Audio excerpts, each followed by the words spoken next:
It's Wednesday, May 14th. I'm Adam Walsh, and this is The Signal. The magazine is called Edible Newfoundland and Labrador, the land, the sea, the people, the food. Today on the show, we will explore the pages of the most recent issue and talk food culture in this province.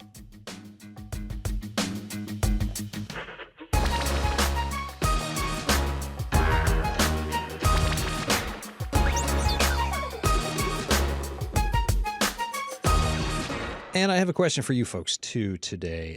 As we have this discussion, right? I've got a full house. We're calling a couple of people. Also, I'd like your thoughts around, here's the question. How is our food culture in Newfoundland and Labrador changing? What are we gaining? And what are we losing? Or what's at risk of being lost? Because I think there's a whole big conversation around that. And through it all, we're going to talk the importance of writing about this stuff and talking about it and what that gives us around the recognition of what we're gaining and what we've lost or could be losing if we're not careful. The numbers to call, 709-722-7111, 1-800-563-8255. You can text us, 709-327-8206, the signal at cbc.ca for emails. And thanks for the ice cream texts yesterday for people who were during gardening day. But anyways, there was an ice cream discussion. You know who you are. Thank you very much for the answer to that. Today in studio with me, I guess I'll go left to right here, Lori McCarthy, cultural food ambassador, educator, and storyteller. How you doing? Great. How are you? Welcome back. It's been a while since you've been in studios, because typically when I see you, we're out and about somewhere, like in your garage or like at Bannerman. That's where we were to last time. Yeah. Bannerman, yeah. So welcome back. Thanks. Ritche Perez, also back on the show. How are you doing? Good, pretty good. Good afternoon. Good afternoon. Yes, good afternoon. Still the end of morning in most of Labrador, afternoon here in Newfoundland. Excellent. Marsha Tulk, writer, photographer, contributor. How are you doing? I'm doing great. And before we get to Terry, who I'll introduce in a second, just give us, because you got in touch, just give us a little bit more about what we're talking about today and why it's so important. I'm one of the contributors to this lovely magazine, Edible Newfoundland and Labrador, and it's out there. It's being distributed for free. I mean, you can pick up copies at a lot of places around Newfoundland, and we're trying to get a little bit more exposure for it because it's a beautiful, beautiful magazine, and it covers a lot of food topics that a lot of people would be interested in.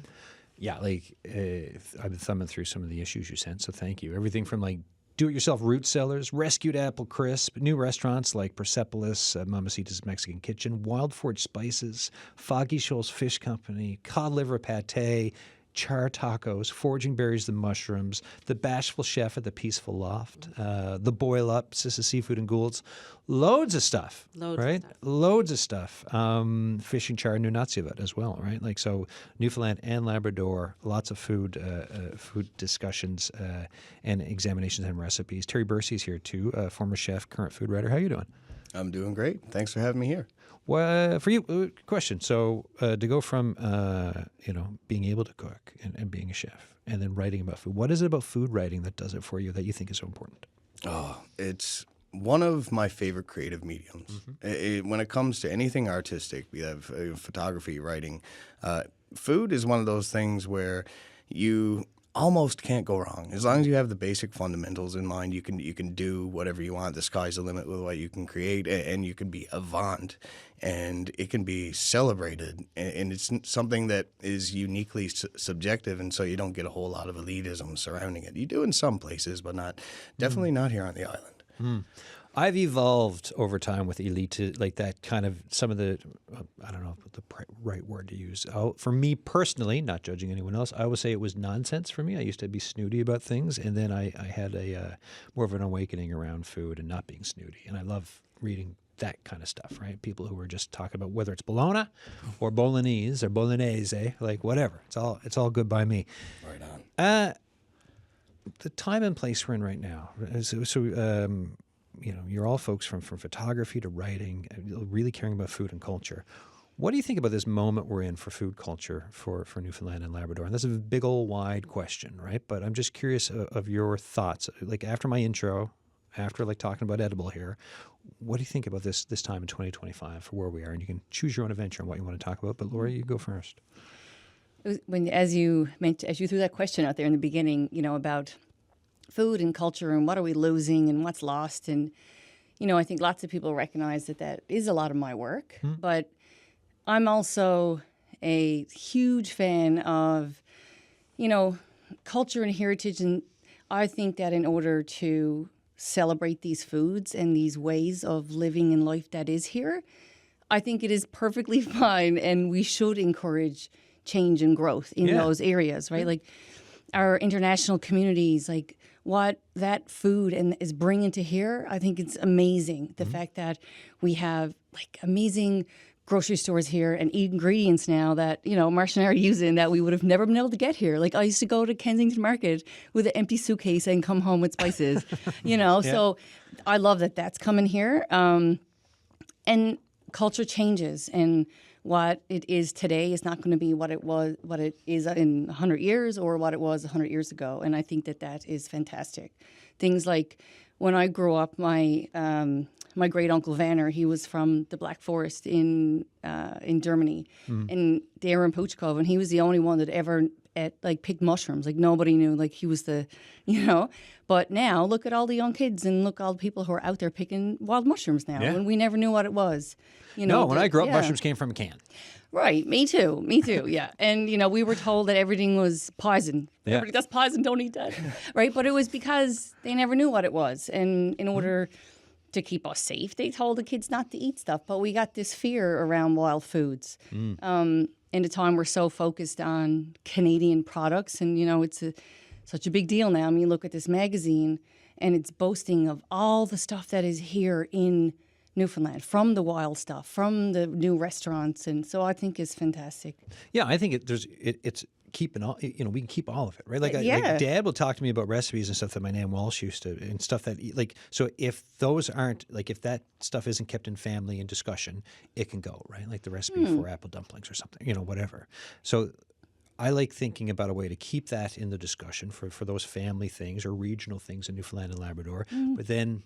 Yeah, like all of a sudden, we can get Napa cabbage now. Yes.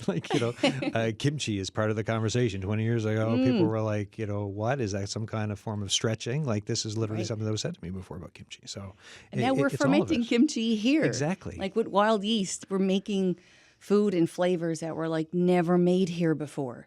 Like if that's not cool and exciting, when you talk about, that creative outlet, I mean, it's amazing. It's so exciting. It's very cool. Yeah, because I don't think it's not about mourning anything. It's about just recognizing and just talking. It all has a and place. Doing exactly. Right. Yeah. Ritche, what about yourself? Well, growing up here in the 80s, seeing the progression of diversity really reflects the food. Because I remember just like as a kid, most of the diversity of the foods were like the box store, like the McDonald's and the Chinese restaurants, local Chinese restaurants, and it was pretty limited around. But seeing the stuff now that you see the diversity in all the different restaurants, and even not only just international foods, but the fusion that I'm noticing, like successful fusion too, like really great stuff. Yeah. So it's experimental, but it's something new, and all these different fusions. It's just creating a community where everyone can challenge themselves to eating it, I guess, because just growing up, also like even Filipino food at the time was kind of out there for a lot of my friends that they didn't know what it was, and it was it was just different for them. Yeah, Marsha, what about yourself?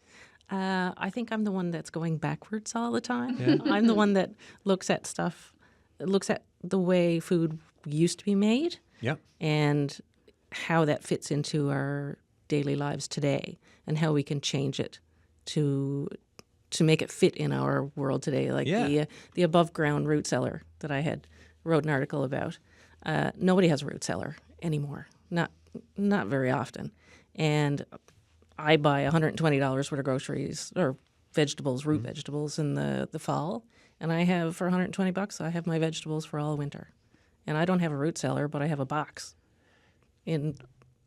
underneath my deck. So those things are what I'm interested in. I was looking at that this morning, and I was like, I need that, because everybody needs that. It is just oh my gosh! I was like, that is genius. Everybody oh my gosh. goes to Costco and buys one of those deck boxes, you know, insulate it, stick a couple of, water bowls in there that's got the little heater in it, and stick your vegetables in it. Right, that's so good. But I love that part of it too, like looking at what was done and now how can we apply it to now. To now and how it fits into your life now. Well, that is a keeping culture thing. It's a cultural evolution thing, right? It is, and like in this case for this conversation, it's just a very helpful thing. It is, and it's a great money saver. Terry, yourself, thoughts on that? Just the big food culture question of where we are right now in this moment. I love it. I one of the things that I'm noticing happening is that a lot of our traditional foods, like the nan and pop grub that you would find, on a Sunday dinner plate, is being accented by all these really unique fusion elements and like other avant additions that you would typically, probably 15 years ago, it would be considered madness, like microgreens and kales in place of cabbages and like all these, a part of our work, I think, touched on that as well, and how things are becoming more diverse and it's not necessarily clashing. You're finding ways to further accent foods with a lot of the same elements that used to be there, but with new and more interesting ways of going about doing it. It's something that I think is very refreshing to see in the food industry, especially considering, when it comes to a lot of traditional foods, of course, you want to keep the traditional foods and the elements that were traditional alive as much as you can as part of conserving our culture. But oftentimes part of conserving that same culture, and especially within food culture, is adapting and trying to find ways to bring other people into it. And this involves fusion, cross-cultural dialogue in the way of food and ingredients. And I see a lot of that happening now, and I'm so happy for it because it's always really nice to get a fresh take on something that is almost nostalgic and familiar. And so many folks are growing different things, like the stuff that just wasn't really, people weren't growing it before here, right? And trying it now, right? New different types of crops that were not like your carrot, turnip, that type of a thing. But all of a sudden it's like you're growing your bok choy, you're growing your Swiss chard, you're growing all these other things, and it's just enhancing. Right, and complementing. We're talking about edible Newfoundland and Labrador, and when I flip it over, it's edible Maritimes, right? So here to explain that, we've got the publishers on the line here, Sara Tedford and Dave Snow. How you both doing? Hi there. We're doing well. I think Thanks, I shouted Adam. loud. I think I shouted louder because you're in the Maritimes. We're in Far away. the car. We can hear you. Yeah, Excellent. it's like you're in here with us. Yeah, you're like, Adam, no, the broadcasting technology works for a reason. You don't need to shout louder just because we're in the Maritimes. Tell us overall, give us the overall on this magazine. What is it? Well, it's just as Marsha and Lori and Terry and Ritche have put it so well. It's all about the people behind the food in all throughout Atlantic Canada. They're the stories that we find so super compelling and inspiring. We first got into it with a love for those kinds of stories as storytellers. We just jumped on the opportunity to get into this this medium, this way of telling these stories. And one of the great things about it is the spontaneity that we find when we're on the road. We're in northern New Brunswick now on the Fiddlehead Trail, and we'll pull over and just start talking to somebody, and someone will tell us about somebody who's doing something that's incredibly interesting with regards to food, and that's how a story will start. It's little kernels of ideas that flow. So it's terrific. But we're incredibly fortunate to have the team that you've got sitting there in front of you that are absolutely marvelous, and we couldn't do this without them. We love you guys. We love you too. So what drove you for the expansion for here, right? Because, the Maritimes one, great, but why here? Yeah. Well, so because of Atlantic Canada, from my own perspective, I grew up in New Brunswick, but with a very Atlantic Canadian kind of sort of sense of where I was. I have a grandparent from every Atlantic Canadian province, and my grandmother, who's from St. John's, all of her recipes and my great grandmother's recipes, those are the part of our family traditions. And just before the pandemic, we had a big family reunion outside of St. John's. And, I think ever since that moment, Dave and I had already started down the road of edible maritimes. And we just really wanted to make a similar space for all the amazing stories from Newfoundland and Labrador as well. We always wanted to make Newfoundland part of this whole project, and because of its uniqueness and with regards to food, culture, music, everything about it is just so wonderful, and still so few people know about it. We tell the story about 9/11 and what happened there, and how Newfoundland really got on the map for many people, not just Canadians, but certainly Americans, and just bringing more focus to it, I think, because we're always amazed at how many Central Canadians don't get east. They get as far as Montreal, and they're just missing so much. And not just going, when they do come east, not just going to the obvious places, but getting outside of those, the obvious ones where the stories really are interesting, and the texture and just the whole cultural story behind the food, and again, everything about it, the culture, music, food. Where can folks find these magazines, by the way? Because I know we were talking about some available here and just how they're kind of being spread around, but where are they available? Well, they are primarily available at cafes, some inns, breweries, fine food shops, farmers markets. We do have a list of distributors on our website, and we think we have about 200 plus distributors throughout Atlantic Canada. We also, people can subscribe, so we have subscribers from all across North America, actually. I mean, it's growing. Our subscribers are a wonderful part of the whole story of the magazine, but you can pick the magazine up for free. You can pick it up for free, and when it's gone, it's gone. So we just had two more subscribers from St. John's, and one from St. John's and one from just outside yesterday. So people do, once they get hold of it, they don't want to miss it. So it gets right to your door, so you can subscribe, which that's our little plug for subscribing. That's right. Excellent. Hey, before I let you go and get back to the crowd here in the studio, any last thoughts about either where the magazine's going or ambitions or anything else before I let you go? Well, that's a good question. We just love where the magazine is. We love that we just love all of our contributors and everybody who's part of this little team. And honest to God, it really is. It's after every issue, the preceding issue, we have a couple of stories, but either someone will call us or we'll talk to Terry, Wendy, Marsha, Lori, Ritchie, and boom, we have got another story, which is fantastic. So it's they're out there. It's just turning over the rocks and pulling them out of the ground. Oh yeah, no shortage of stories in Newfoundland and Labrador and Atlantic Canada, for that matter, when it comes to food and culture. Thank you both. Safe driving. Thanks for listening to me in the car. That's amazing. Bye, folks. All right. Bye. Cheers. See ya. Bye. Sarah Tedford and Dave Snow, they're publishers of Edible, Newfoundland and Labrador. There's and then, like I said, you flip it over because when you sent me these, I was like, oh, I guess it's just because I saw I'd skimmed before and I saw French. I was like, it's just the French version, but Maritimes, it's English and French, right? Yeah, and the Maritimes, and the Newfoundland and Labrador on the other side, which is really neat. Yeah, it is great. Originally, it was two separate magazines, and then they decided to smash the two of them together. Yeah, I think that's really smart. Yeah, it is smart because we get coverage over all of Atlantic Canada instead of just Newfoundland and just the Maritimes. Yeah, and there's the Maritimes stuff is great to read too, right? It's all fantastic. interesting food culture stuff. I think about, the crowd up living in Ontario or Alberta.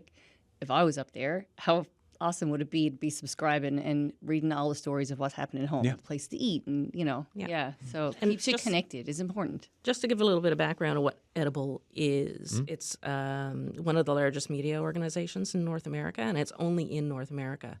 And there's about 90 magazines from different communities, and there are only 8 in Canada, and we're one of them. Wow, well, that's neat. Cool. Yeah. Let's go to the phone. So, folks, the phone lines are open. We're having this running conversation about food and culture, right? And talking about how through this magazine lens, through talking about covering food, culture, recipes, how things are evolving, right? That's my question for you today. How's food culture in this province changing, evolving? What are your thoughts on that? Is there anything, it could be something that you think you'd like to talk about from your community, from your family, of some kind of a recipe or some food cultural element, or something new that's here? The numbers to call are 709-722-7111, 1-800-563-8255, texts 709-327-8206, emails thesignal@cbc.ca. Dan Rubin's on the line, calling from Pooch Cove. How you doing? I'm doing fine, Adam, and hi to Marsha and Terry, and to my good friends Lori and Ritche. Good subject. I wanted to call in to say, there's a lot of crazy people out here getting into food of all kinds. I've got my kimchi bubbling in a container on the counter. Good man. 240 bottles of homemade wine last year, and in addition to gardening, I love to cook and create recipes. Generally, my partner comes home and says, "Did you use a recipe for that?" I go, "No, I just made it up." Sometimes it's good. Sometimes it's an experiment. You know how it is. But my real reason for calling in is that I just wrapped up my third Creating the Year-Round Garden workshop in St. John's this past weekend. And over the 3 dates that we did that, I had 39 people. I've done presentations to more than 2,500 people in either the long or the short version. There's a lot of interest in food, as your guests know, and in all kinds of new tastes as well as the traditional ones. It's fascinating to hear from Marsha that she had a grandparent right here in Pooch Cove, where I live, who used to gather mushrooms. The walking onions that I grow turned out to be a heritage plant here. They've been grown here for 100 years. So there's so much to weave together in terms of heritage. At one point, as a member and founder of the Heritage Society here in Pooch Cove, I drove around the town with my friend and partner Roy Noseworthy. We found 37 semi-abandoned or abandoned root cellars in Pooch Cove. Right. 37. Wow. And we have one that's actually functional, associated with our neighborhood garden here. So, but my real reason is to say, as we've been discovering with the work that Food Producers Forum is doing, there's still a lot of people out there who think you can't grow food here. Strangely enough. And of course you can. I was out today planting 5 kinds of beans. And people also, the other myth is that all tomatoes are the same. And they're not. Big differences. Every single bean, every single tomato.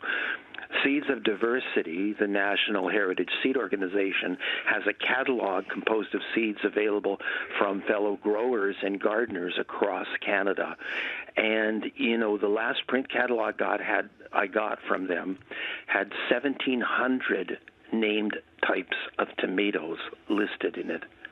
That's a lot. 1,700, and they don't taste the same. And we need to tune back into the glory of food, local food. If it's okay with you, I want to share a little travel story. Sure. Yeah. We're making another call in a second, so just keep it Okay, keep it light. short. Yeah. Traveling in Italy in 2008 with my wife and son, and we're on the Lido Island off of Venice, and there's no supper served at the bed and breakfast, so we walk down the road and into Il Barco, a restaurant with seating for 200 people, and we're there at 8:30, and they just stare at us, the servers. "What are you doing here? It's so early." Nobody eats supper at 8:30. You arrive around 10:30 if you're serious about it with the whole family. So we're seated, and they send the youngest server to serve us, and I can read about this much Italian. So I tell them, whatever you want to bring us is fine. And this young man brings us the antipasto. He puts it down on the table, and then he stands back and folds his arms, and he waits for us to taste. And we taste. And, of course, the food is beautiful. And he says to us, "Do you like it?" And I say, in my broken Italian, "È molto bene, molto bene. It's very good." And he shouts down the length of the restaurant to the other servers, "They like it." And that's what we need here, is that sense of glorious celebration of food, history, heritage, flavor. We're getting there. We're getting there. Thanks in part to the wonderful magazine. I was interviewed for Edible NL back in January of last year, and I don't know if they went with the article or not. It was about gardening here. Yeah. There you go. I'll have to go. I'll dig through the back copies to find you there. Dan Rubin, as always, thank you so much. Cheers, Dan Rubin there. Yeah, I mean, lots to unpack with what Dan was saying, and also for you folks here, I'm just kind of wondering, when it comes to food writing, right, culture writing, photography, what makes it good? Like, what is good food writing or good photo? Like, Ritchie, when you're taking, Marsha, when you guys are taking pictures, what in your opinion what is something? Because the pictures are great in this, but what is something that's really appealing to get people to be like, gosh, that's a great picture for food?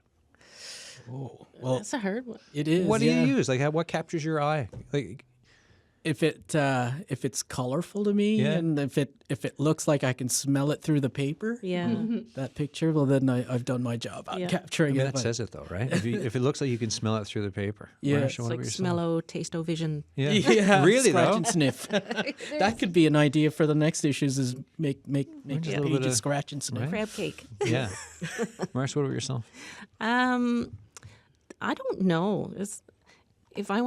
If I see it and I really want to go out and get it, then that's a good picture. You know, What's a bad picture?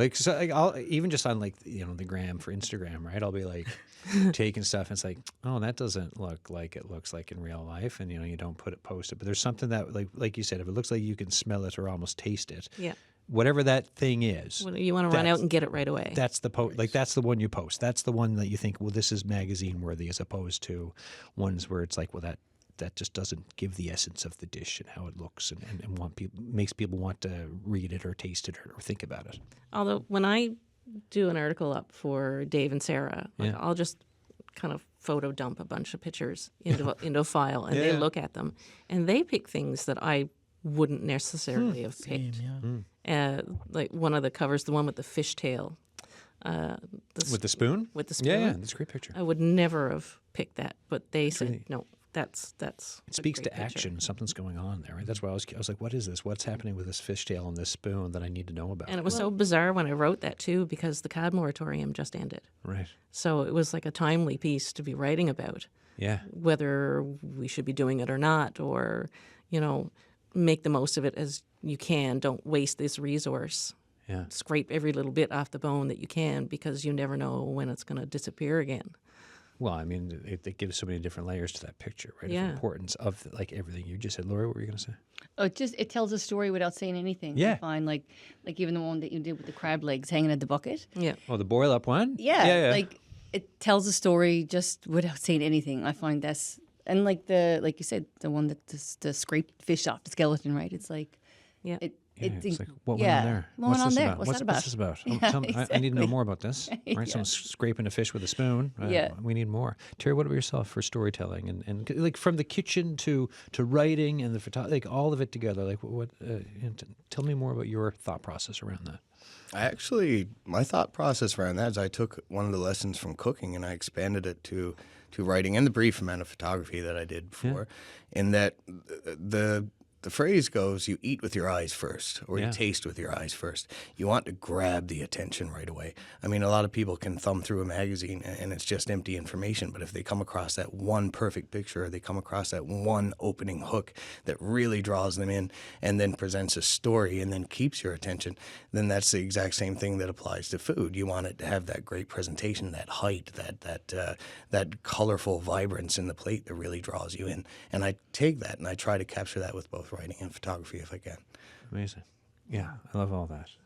We've got Adam Grevatt is on the phone from Seed to Spoon Farm, and it's in the latest issue. How you doing, Adam? Great. Yourself? Good. I'm taking you away from farming, so I won't keep you very long. Just tell us about Seed to Spoon. Yeah, we're a 6.5 acre farm in Portugal, Cove St. Philip, and it's run and owned by me and my wife. And we primarily do what's called a community-supported agriculture, where we have a group of people who sign up for a weekly subscription farm basket, and 16 weeks through the year, we deliver them vegetables of all kinds of sorts and seasonal goodness. How much are you planting there? Because it's not just one or two things, right? Yeah, so we're planting this year we're going to do about 135 different varieties of vegetables. 135 different varieties. Yeah, so that's that really comes from, cabbages and trying to capture the full season here. So we have early cabbages that are light and tender that are good in the spring. And then we get into kind of more varieties of ones. So red ones and storage ones that come into the fall. That kind of runs through all the different types of vegetables we do, bell peppers, hot peppers, cherry tomatoes, slicing tomatoes, heirloom tomatoes. So that's kind of where we get most of why we have so much is planting it for the season and really trying to give our customers a variety of different things throughout the year. Talk to me. I'm just looking at the recipe here in the mag. Talk to me about roasted beets with blackcurrant vinaigrette and why it's so great. Well, they asked us, what's something that captures the farm, and I really had to think about what we had, and we had cellared beets, we had currants that we froze, and honey from our friend that had beehives at the farm a year ago, and I like roasting beets because it really intensifies the flavor and gives it a different taste than you would have for your pickled beets. So yeah, that kind of paired of the earthiness, roastedness with a little bit of sweetness from honey and the tanginess of the black currant. And then we overwintered some kale. So, it gets a little bit sweeter in the cold. So all those things together kind of captured, what we have, what we preserved, and what's kind of going on at that time. What do you think, before they go, what do you think farms like yours are kind of providing locally for food culture? And also, there's a food security discussion, obviously, as well. But what do you think the role is for farms like yours across the province? Well, I think it opens up a discussion within the community that we have for food. So, we've chosen to grow our stuff a certain style of way. We're a diverse farm. We're growing organically, and it really lets our customers choose and talk to us about what they want and what's interesting to them, and for us to kind of bring that back to them. So it's not only is it supplying those staple things like potatoes and carrots and turnips that are good for our standard cultural things like chick dinner, and boil ups, but it also pushes it forward. What are the new things going to be, and what are the people here today interested in, and what works in this place and comes from the earth. So that's kind of where I think food cultures and farms and the people in Newfoundland are kind of coming together. I think that's a great place to leave it. I'll let you get back to work. Thanks for coming on the show, and good luck with the farming season. And get in touch anytime on Gardening Day with updates. Will do. Have a good one. All right, man. Adam Grevatt there of it's Seed to Spoon Farm. Yeah, and Terry, Ritchie, you guys. You wrote the piece, you took pictures here. What was it like? What was it like for you guys being on the farm with the crowd? What I enjoyed about it was actually just interacting, engaging with both Sara and Adam. Yeah. And getting to see them in process of how they I don't just, as a photographer, I don't just show up and go, where's the final product. I'll take a picture. I like to no. I like to go you talk and to people and and just process. really immerse myself in their process of making the dish and getting to know and learning something from them and in all sorts of ways like that. Terry, what about yourself?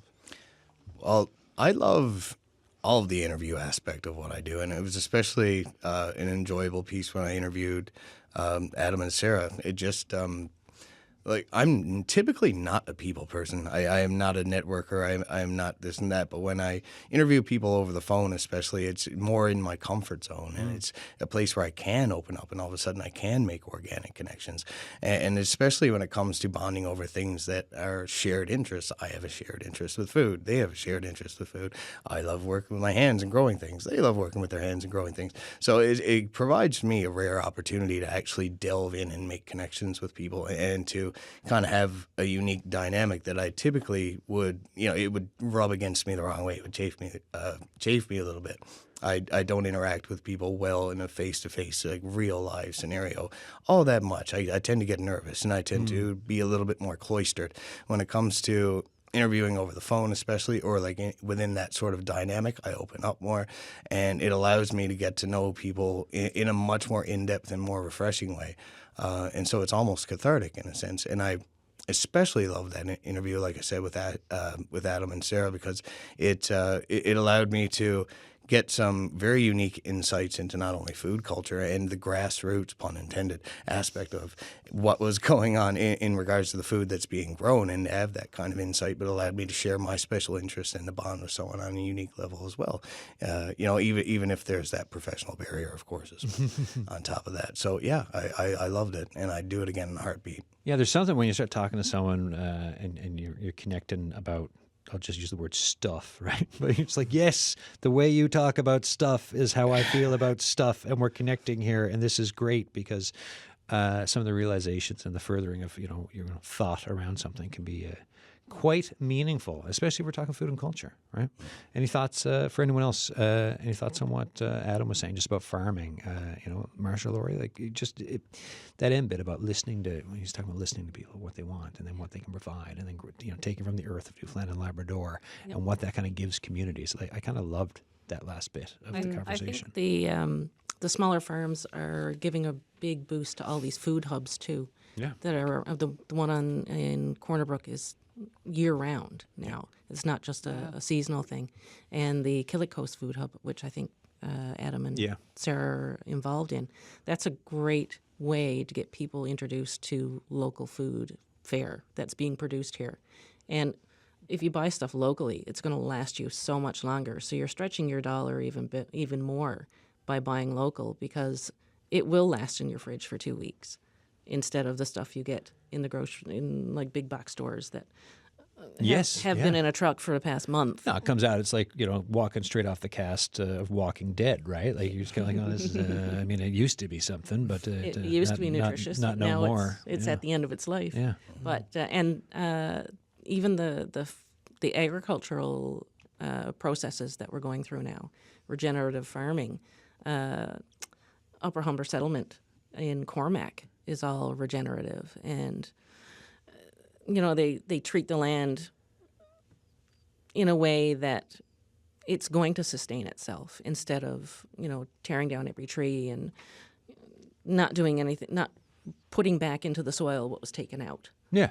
So the way the way things used to be done, there was newer, and just giving more care to the surrounding environment. Yeah, and people really dial into that, and they want to buy products that are made that way now. Yeah. There's meaning in it, and it's, especially for like you said, when stuff comes from locally, and the terroir of it, and also the fact that it can last in your fridge or your do-it-yourself root cellar for so long. That's something, right? As opposed to you buy it and the next day you're like, oh, did you eat the lettuce? No, well, it's too late. We missed the boat on the 3-hour window that we had to eat the leafy greens. Yeah. Lori, what are your thoughts on it? I love that a lot of these farms are introducing us to stuff that we never knew could grow here, and way earlier, right? So one time, we didn't see fresh greens until dandelion and turnip greens came from the ground, and now, like you say, the microgreens, and we now have an economy and a restaurant scene that are buying that stuff 6 and 8 weeks and year round now. Where there was never a market for it before, but we never knew it existed. Hydroponics. Right. Am I going to be using microgreens every day? Well, yeah, if I could get them, I absolutely, Yeah. So it opens up nutrition, for one thing. Like you said, in the freshness, but also just new and exciting food. We all get bored with the same food, even all of us in the food world, So new, exciting young farmers who are doing new things. It's just fantastic. Yeah. And I don't think people realize how much of that is going on in little communities. Yeah. Down in Portugal Cove, like just down from Anita, just down from Sara and Dave, like Anita down at Windy Heights Farm, right? Yeah. They have the first indoor mushroom grow, like state-of-the-art facility down there. Right? So, I mean, they have fresh mushrooms, fresh grow kits you can grow on your counter. Like just the ability to be able to gift someone that.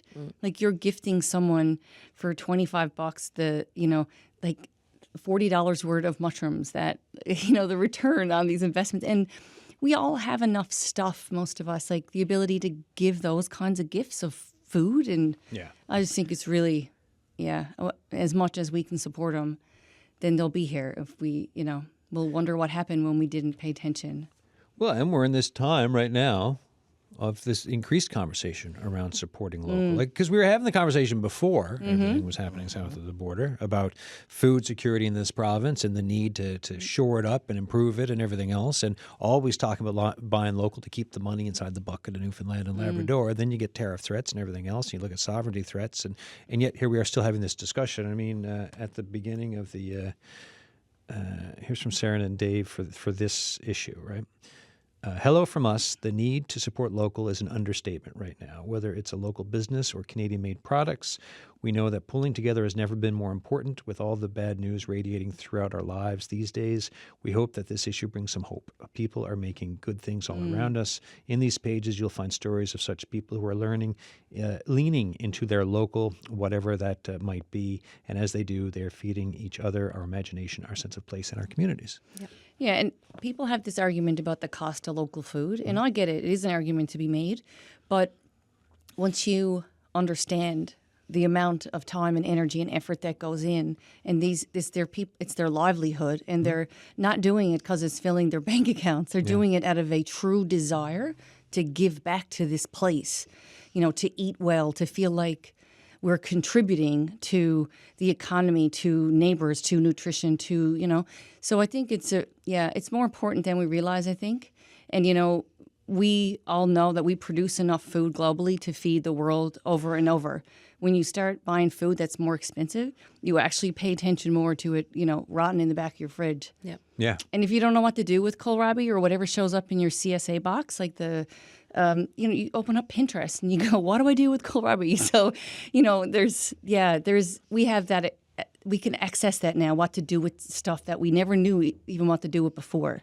And the nutritional value is incredible. Then YouTube tutorials on all of it, right? Like it's all right there. Whatever you want to cook with, it is just right there. And yes, we've also on the show, we fairly often we talk about the cost of living crisis. There's a range, right? Like and it's not about feeling pressured, but it's about like having this conversation, having people like create awareness, understanding, and then people are just going to do what they're able to. But just knowing what's out there, I think is and discussing things just like this is really important.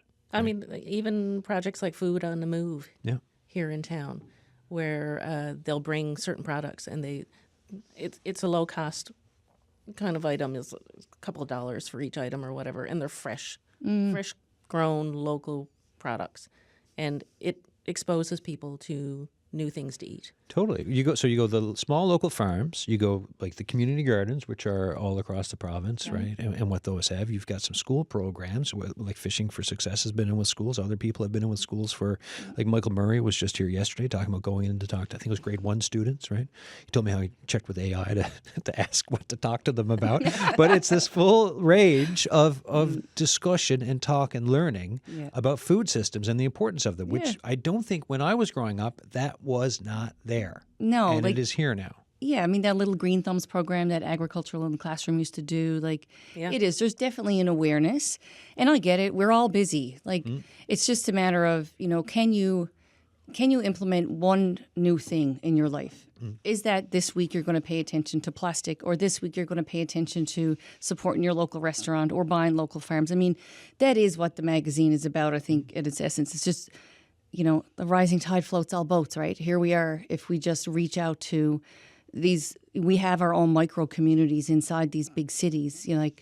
Whether you're in Corner Brook or St. John's or you're in Portugal Cove, I think that if we just paid attention, it would shock us how much food is actually being produced here. I mean, I saw pictures from folks growing cabbages in Nain last grow season, and large. I'm just going to use the word large on those cabbages in Nain, right? Like very, very big cabbage. I was like, "Where's that Nain?" Yes, but it's just because until you know, you don't know, right? And then when you know, you're like, "Oh, okay, wow, we can do a lot." We still got a little bit of time left. 10 minutes left to the show.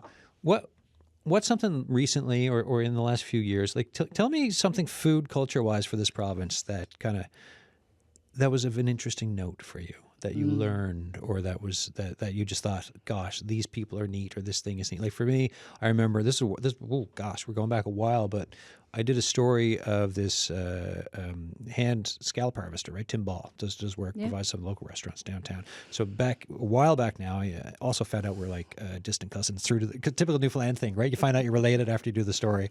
But he was hand harvesting scallops, and I just thought, like, sustainable fishing, what that meant, also what it means to the restaurant scene to get that top quality product, and just to know, to know that we are able to have this in Newfoundland and Labrador straight from the ocean, like a few hours later in a restaurant for either folks to enjoy or tourists, or, you name it. Like, that was something for me that I thought was just kind of interesting of that whole, and in this case, keeping money within the economy.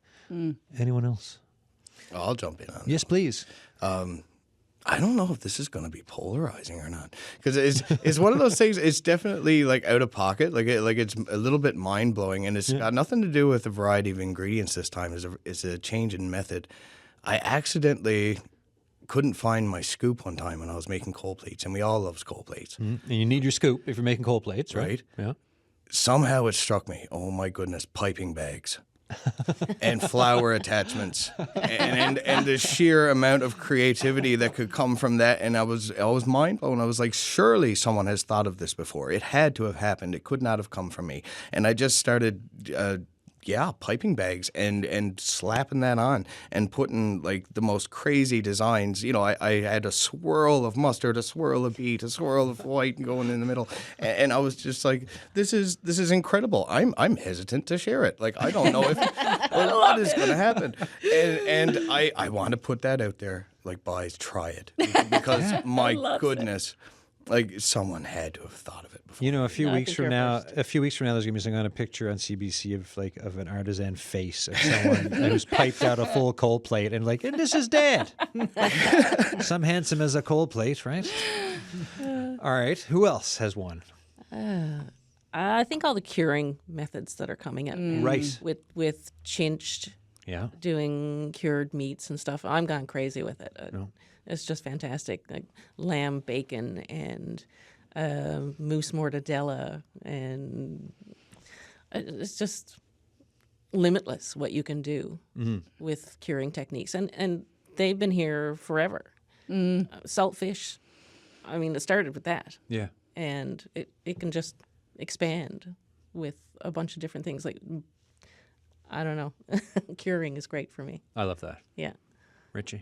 I do love being on assignment, but from the magazine to go out to all these different restaurants and people making food. It gives it's teaching me the diversity that's going on now. So just getting to know, like, I've been going to Peaceful Loft all these years and eating and being I saw the assigned. piece. Yeah, and just getting to know Paulo to take pictures of him and talk about the dishes he's making. It's an insight on myself.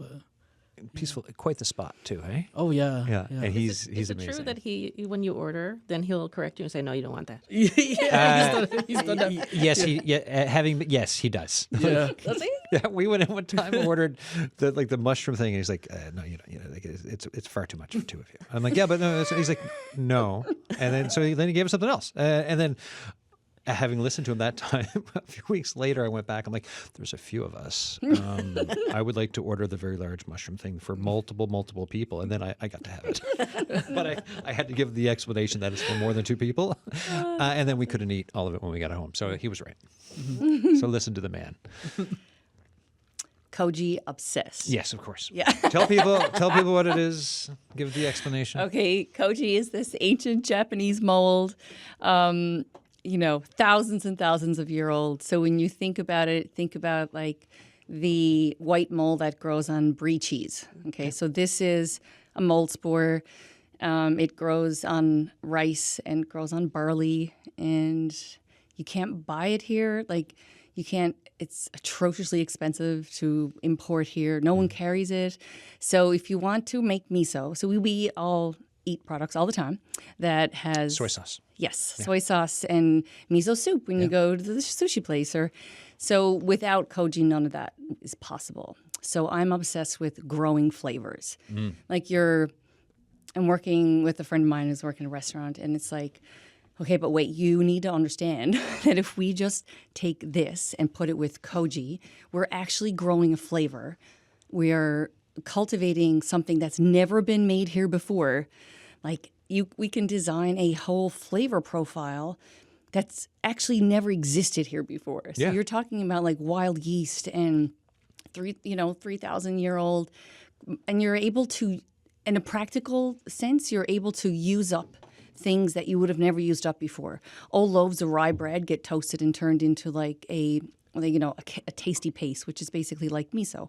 So, we're familiar with miso being made with soybeans, but you can make these tasty pastes with everything from bread. I have like wild chanterelle mushroom, shiitake mushroom misos. Like, it's insane. Flavor that we've never tasted before. It's like very exciting. Yeah, because it like you said, this has not been done here before. We're taking something from somewhere else and we're doing it, and it is massively fun. We've got one other person on the line. Or Craig is on the line on the Grevatt Highway. I hope you're pulled over. How you doing?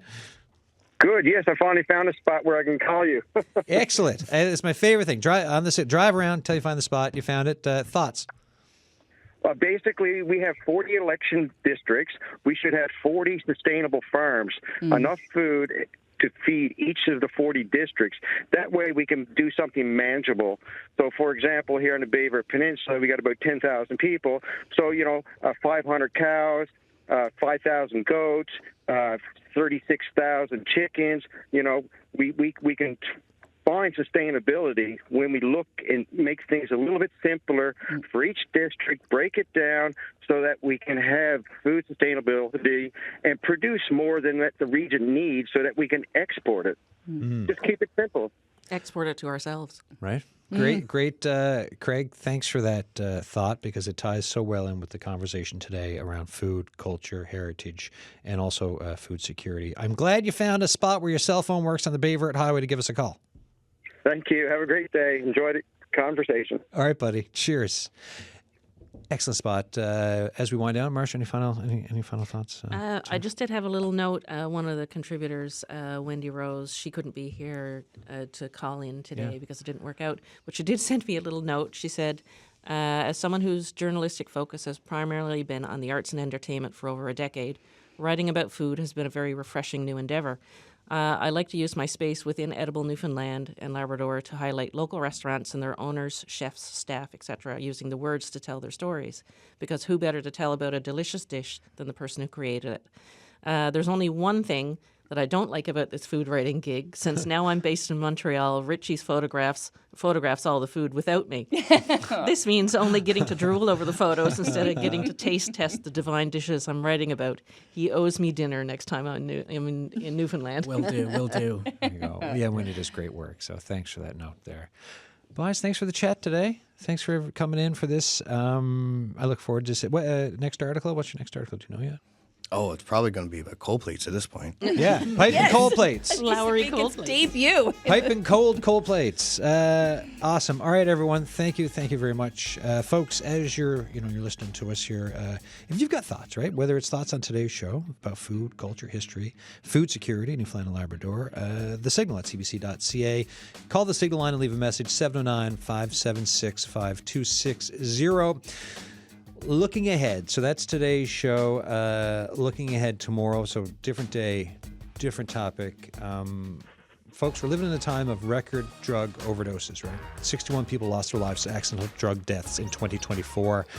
Then there's the alcohol and the damage it can cause. Tomorrow, we talk sustainable recovery, what it takes to get there, what works, what's needed afterwards, all of what it looks like in Newfoundland and Labrador. My guests from Vida Nova, the province's newest addiction center. We'll break it all down for you tomorrow. Cheers.